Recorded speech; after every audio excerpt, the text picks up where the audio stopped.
Esse evangelho que nós acabamos de ouvir é tão importante, foi tão marcante na vida da comunidade primitiva que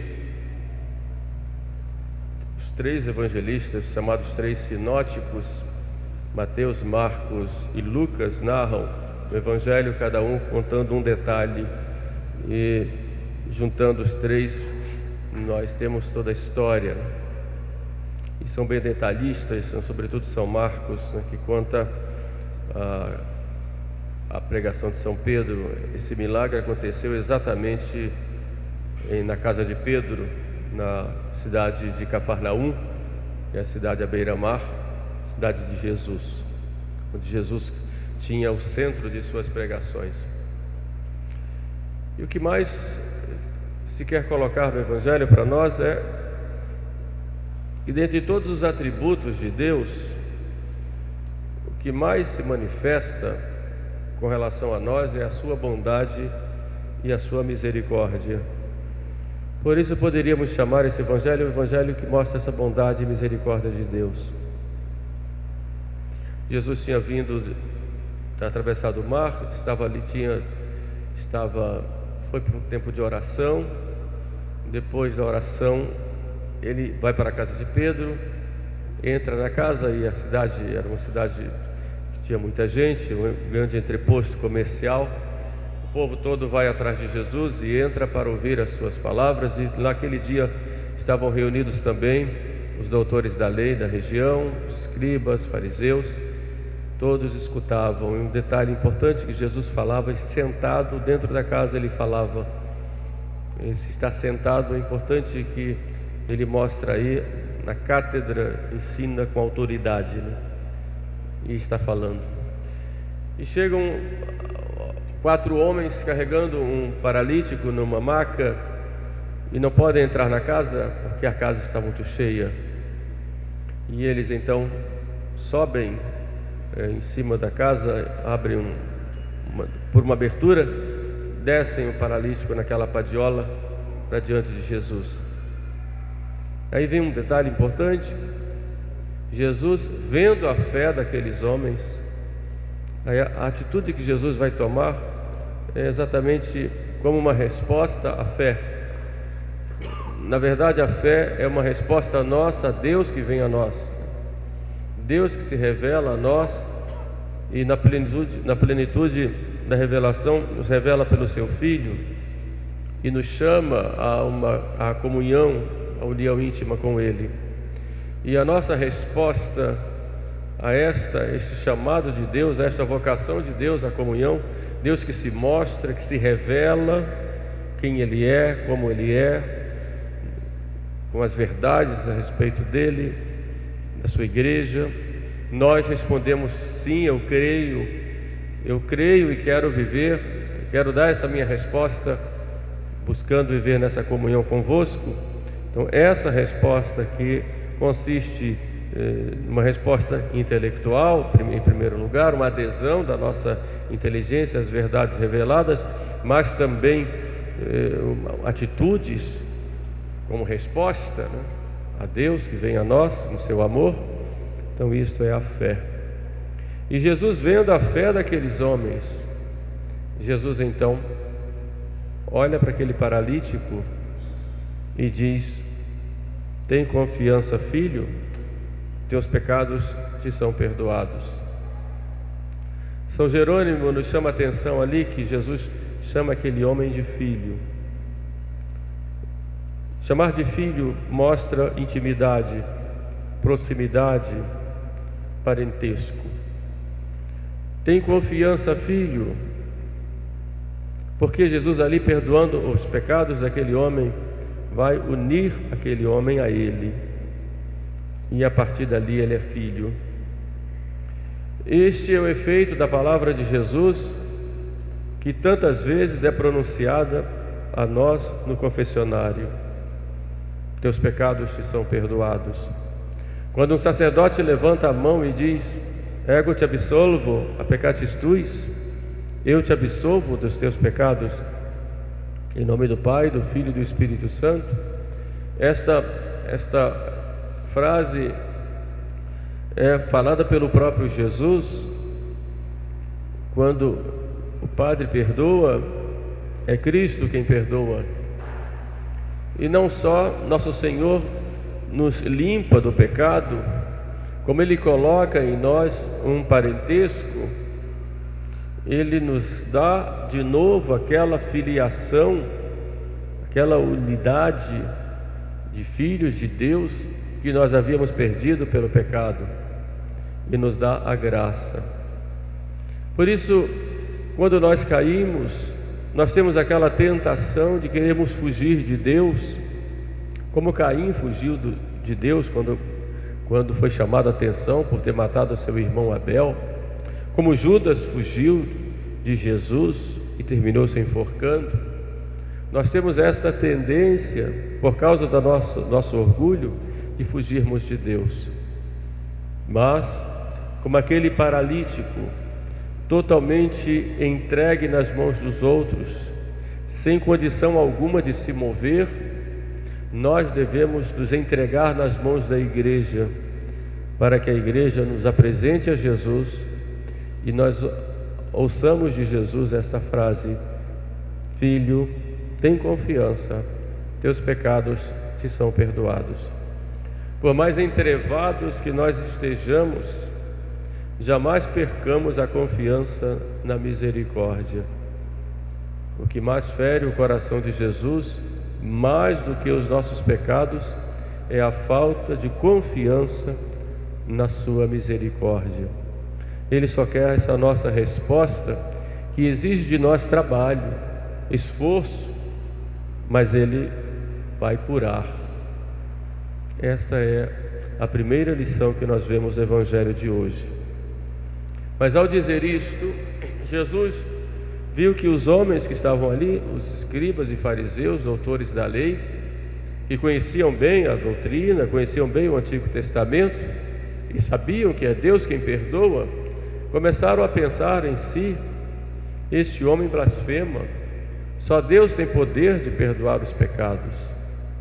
E Jesus, que vai dentro dos corações, que conhece o que está nos corações, Jesus pergunta para eles: o que é mais fácil dizer, teus pecados te são perdoados, ou dizer, levanta-te e caminha? Jesus realmente vai nos corações. Isso nos deve levar a sermos sinceros conosco. Nós muitas vezes queremos nos enganar a nós mesmos. Vivemos numa fantasia. O pecado é fruto de uma fantasia. Vou ser feliz fazendo tal coisa. É preciso pisarmos no chão e olharmos a realidade, porque Jesus olha o que nós somos na realidade, na sua verdade. E nós não somos verdadeiros conosco mesmos quando nós pecamos. Vivemos uma vida falsa e irreal, vivemos uma fantasia, e em cada pecado há uma fantasia nossa. Imaginamos uma felicidade, uma alegria, um bem-estar, que na verdade, pelo menos momentâneo, que na verdade é falso. Nós só encontramos a felicidade verdadeira em Deus. O brilho do pecado passa rápido. O pecado, na verdade, é fruto dessa fantasia, uma felicidade que não se sustenta, que não tem fundamento na verdade. Veja, por exemplo, nos tempos de carnaval, né? Muitas vezes fica um ano inteiro fazendo fantasias, aqueles carros alegóricos, muito brilho, muita luz, muitos efeitos especiais, né? E a gente passa ali na Presidente Vargas, nos dias de carnaval. Tive a oportunidade de passar algumas vezes, vindo atender um doente, uma coisa assim. Fila de carros, né, durante o dia, depois à noite, né? O mundo inteiro vai aplaudir, né? E depois a gente que é da Baixada vem para o Rio ali pela Avenida Brasil, chega ali perto da rodoviária, depois do carnaval, aqueles carros jogados pelas calçadas, quebrados, né? cheios de sujeira, né? Antes estavam cheios de brilho e agora cheios de sujeira. É assim, né? O pecado, né? Tem muito brilho no momento, parece que é uma felicidade que nunca vai acabar, mas depois vem a tristeza, vem a dor, vem a angústia e o sofrimento próprio de termos buscado a felicidade onde ela não existia. É tudo ilusão, tudo ilusão. Nós, de propósito, porque nós conhecemos a lei, conhecemos a vontade de Deus, nós de propósito nos iludimos, de propósito nos enchemos de fantasias e depois somos jogados fora. Só a vida em Cristo tem sentido, mesmo que nós tenhamos que fazer sacrifícios, e os que são de Cristo devem fazer sacrifícios, devem carregar a cruz. Nesta semana celebramos a festa do Santo Padre Pio, dia 23, e uma das reflexões que nós fazemos na vida dele é aquela frase que disse Jesus: meu jugo é suave e meu fardo é leve. A própria vida do Padre Pio mostra isso, que o jugo do mundo é que é pesado. As escravidões que o mundo nos coloca, com as suas máximas, com as suas modas, né, com sua sede de prazer, de poder, de dinheiro. Você sempre quer mais, quer estar sempre à frente de tudo e se escraviza por tantas coisas. Uma frase na internet que você vê, uma palavra de uma pessoa, você já se desespera, uma moda nova que surgiu, enfim, tudo isso vai te escravizando. O mundo faz isso. O ser politicamente correto é uma escravidão, é um jugo pesado. O jugo de Jesus é suave, é leve. Por quê? Porque é feito com amor. É o amor que torna leve o jugo do Senhor. O amor. E o que nosso Senhor nos chama é a amar, nos chama a amar e aceitá-lo com amor. Por isso não pesa, não pesa. A caridade não pesa, servir a Deus não pesa, levantar cedinho para ir à missa, isso não pesa, porque a gente faz com amor. Servir ao irmão, sair pela madrugada ajudando as pessoas que estão na rua, por exemplo, passando necessidade, acolhendo uma criança que sofre, isso não pesa, porque é feito com amor. E é isso que nosso Senhor quer de nós. Meu jugo é suave, meu fardo é leve. Depois Jesus se dirige àquele paralítico e diz: levanta, toma o teu leito e vai para a tua casa. Essa frase é muito significativa. Não é apenas um fato dele se levantar curado, tomar lá a maca, a padiola e ir para casa, sair dali e caminhar até casa, e para casa, não para a rua, para casa. Por quê? Cada verbo que Jesus coloca aí tem um significado muito grande. Levanta. Levantar significa resolver-se, tomar atitudes. Como aquele menino da parábola, filho pródigo, que estava lá, queria comer as bolotas dos porcos e não lhe davam. E ele então disse: eu me levantarei e irei a meu pai e lhe direi: Pai, pequei contra o céu e contra ti. Eu vou me levantar agora e vou a meu pai. É importante e necessária a tomada de atitude nossa. Nós queremos o perdão de Deus, mas o que é que eu estou fazendo para o perdão de Deus? Nós queremos deixar o pecado, mas o que é que eu estou fazendo? Que esforço eu estou fazendo para deixar o pecado. Aquele menino da parábola, desculpe, aquele menino da parábola, ele se levanta, estava sujo, cansado, com fome, e ele pega a estrada e volta para a casa do pai, vai se arrastando, todo sujo, maltrapilho, feio, ferido, envergonhado, mas ele vai, ele toma atitude.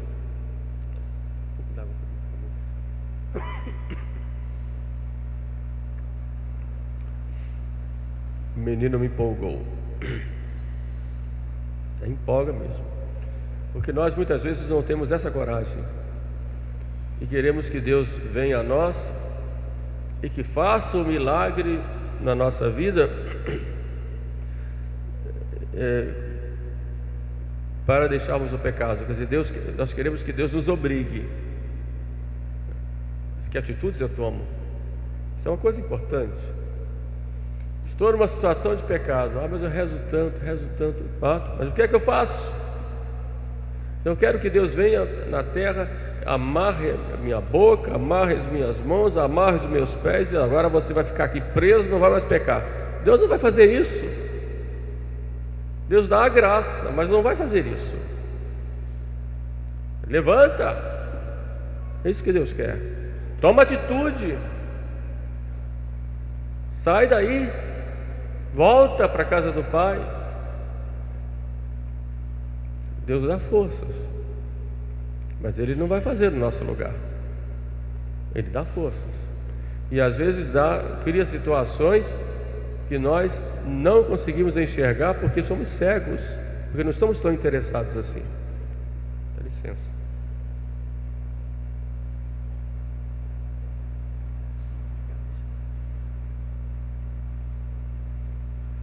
Então levanta, toma o teu leito, toma o teu leito. Tomar o leito significa tomar a cruz, significa o sacrifício que devemos fazer para caminharmos com Cristo. O que disse há pouco, meu jugo é suave e meu fardo é leve. São Paulo dizia, a mim nada mais importa senão gloriar-me na cruz de nosso Senhor Jesus Cristo. Trago em mim os estigmas da cruz de Cristo. Aí eu volto ao Padre Pio. A sua vida foi toda de cruz, ter na própria carne e na própria vida a paixão de Cristo no dia a dia. É um modelo de sacerdote, mas também modelo de vítima que sofre, não foge da cruz.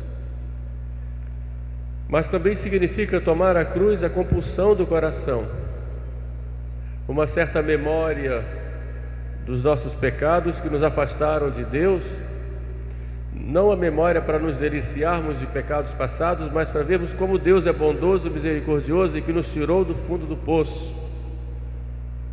Deus não despreza um coração contrito e humilhado. Salmo 50. Cor contrito et humiliatum non despities. Levanta, toma teu leito e vai para a tua casa. Busca o recolhimento. Isso ir para casa significa buscar o recolhimento. Me lembro quando era pequeno, a gente às vezes ficava brincando na rua. A mãe chegava lá e dizia, vai para casa. Todo mundo para casa. A criançada toda corria para casa. A rua não tem nada de bom para dar. Vai para casa. É verdade. Jesus que foi o primeiro a dizer isso, né? Vai para casa. Vai para casa. Essa casa não é apenas a casa no sentido físico, mas a casa, o nosso coração, né? O nosso recolhimento, o silêncio, o estar a sós com Deus. Tem um sentido também da família, da vida de família, a prática das virtudes em família, a convivência.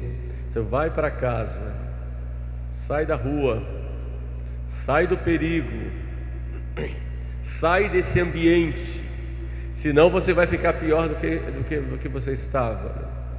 Vai para a tua casa. São detalhes importantes. Vai para a oração. Sossega o teu espírito. Está muito alvoroçado, está muito distraído, está muito ansioso, está muito disperso. Sossega o teu espírito, acalma o teu espírito. Está querendo muitas coisas ao mesmo tempo. Vai para casa. Esse é o sentido. Notem quantas coisas nós fazemos de errado na nossa vida espiritual, e é por isso que nós caímos tantas vezes. E hoje esse ir para casa, como eu disse, não significa apenas do ponto de vista físico, porque se você tem um celular na mão, você está em casa, mas não está em casa, está na rua. Então, corta, se recolhe mais, não fica perdendo tanto tempo, né? Com tantas futilidades. Fica em casa, na sua casa, dentro de você mesmo, com o nosso Senhor, no seu castelo interior, como diz Santa Teresa. Para encerrar essa nossa homilia que eu fiz aqui, refletindo 3 pontos para mim e para vocês, essa reflexão hoje foi muito importante para mim também. Gostaria de contar a história de um missionário,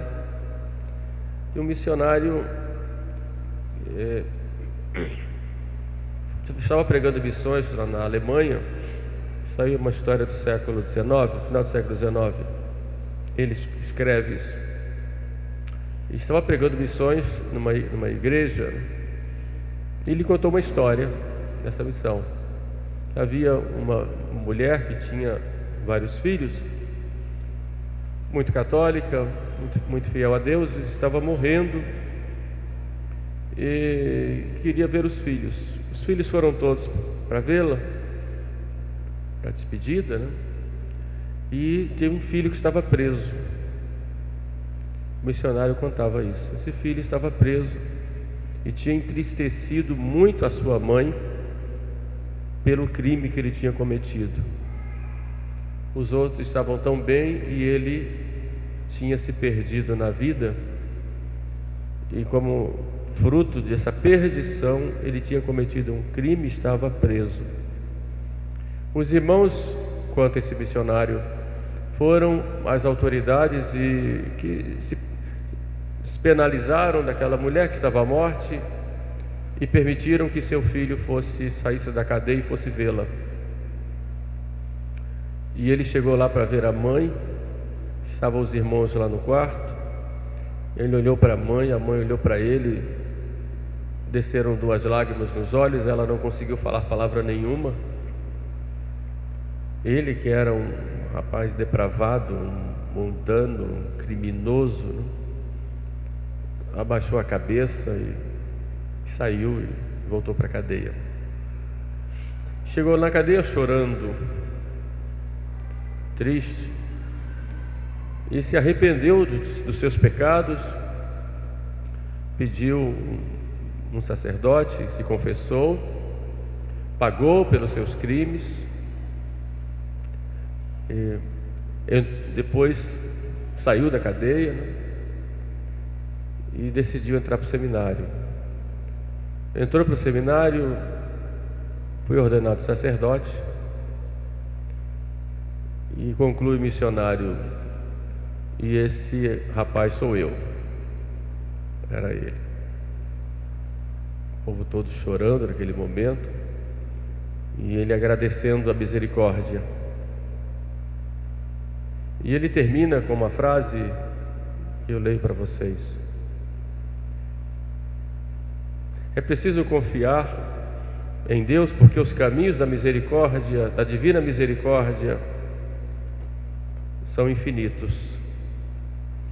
Nós temos que ter coragem e confiança, porque poderão ser enormes os nossos pecados, mas, conclui esse missionário, a misericórdia de Deus e a bondade dele são maiores.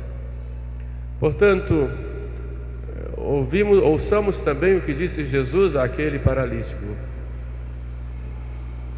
Talvez nós sejamos na mesma situação. Tem confiança, filho, teus pecados te são perdoados. Louvado seja nosso Senhor Jesus Cristo. Em nome do Pai, do Filho e do Espírito Santo. Estou celebrando essa missa pelas almas de Delmir Pereira e Islia Glória e Pedro Mori Ribeiro.